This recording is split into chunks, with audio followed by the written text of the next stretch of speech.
Hello everyone, আসসালামু আলাইকুম। কেমন আছেন সবাই? আমি আলহামদুলিল্লাহ ভালো আছি। তো আজকে আমি একটা রেসিপি নিয়ে এসেছি। সেই রেসিপিটা হচ্ছে ছোট বাচ্চাদের জন্য। আমি আজকে বাচ্চাদের প্রায় ১ বছর থেকে প্রায় ৩ বছর পর্যন্ত বাচ্চাদেরকে এই খিচুড়িটা খাওয়াতে পারেন। আমি এখানে এড করেছি গাজর, তারপরে দিয়েছি একটু আলু, তারপরে দিয়েছি পেঁয়াজ, তারপরে আমি দিয়েছি রসুন কুচি। তো এই দেওয়ার পরে আমি এই সবকিছু একসাথে দিয়ে দিয়েছি। তো আমি ছোট একটা কড়াই নিয়েছি। ওই কড়াইর মধ্যে আমি সবকিছু দিয়ে দিব। এটা খুব সহজ এবং খুব দ্রুত রান্না করা যায়।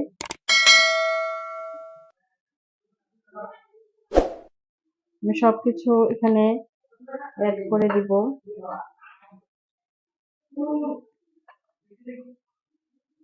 তারপরে এখানে আমি দিয়ে দিব একটু হালকা লবণ, কারণ যেহেতু বাচ্চার বয়স ১ বছর হয়ে গেছে। তারপরে আমি এখানে অ্যাড করব সামান্য পরিমাণ হলুদ, একটু দিব, কারণ বেশি হলুদ দিলে কালারটা বেশি ডিপ হয়ে যায়। তারপর আমি এখানে অল্প পরিমাণ তেল দিব। তো এখানে আমার পানি দেয়া পালা, এখন আমি পানি দিয়ে দিব সিদ্ধ হওয়ার জন্য। আপনার পরিমাণ মতো, মানে যতটুকু আপনার লাগবে ততটুকুই আপনি সিদ্ধ হওয়ার মতো পানি দিয়ে দিব।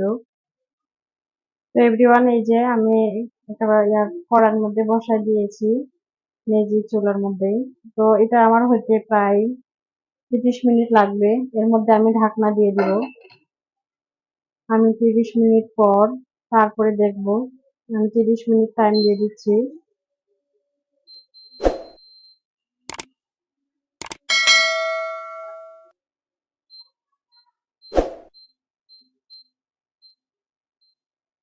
এই যে আমি ৩০ মিনিট টাইম দিয়ে দিছি এর মধ্যে।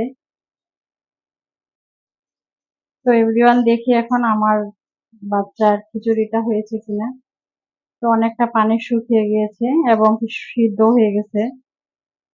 এরপরে আমি নামিয়ে নিব।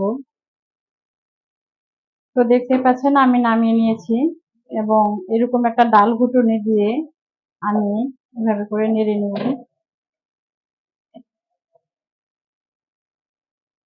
তো এভরিওয়ান, দেখুন আমার বাচ্চার খাওয়ার খিচুড়ি খুব সুন্দর হয়েছে। তো আমি এভাবে নেড়ে নিয়েছি। এরপরে আমি পরিবেশন করব। দেখুন কতটা সুন্দর হয়েছে। আর বাচ্চাটা খাবে অনেক সুন্দর। এটার মধ্যে অনেক মজাও হয়েছে। এভাবে করে বাচ্চাদেরকে আপনি খাওয়াতে পারবেন। অনেক সুন্দর একটা রেসিপি বাচ্চাদের খাওয়ানোর জন্য। বাচ্চার ওজন বাড়বে। তো কেমন লাগলো ভিডিওটা অবশ্যই সাবস্ক্রাইব করে দিয়েন, লাইক কমেন্ট করে দিয়েন। আল্লাহ হাফেজ।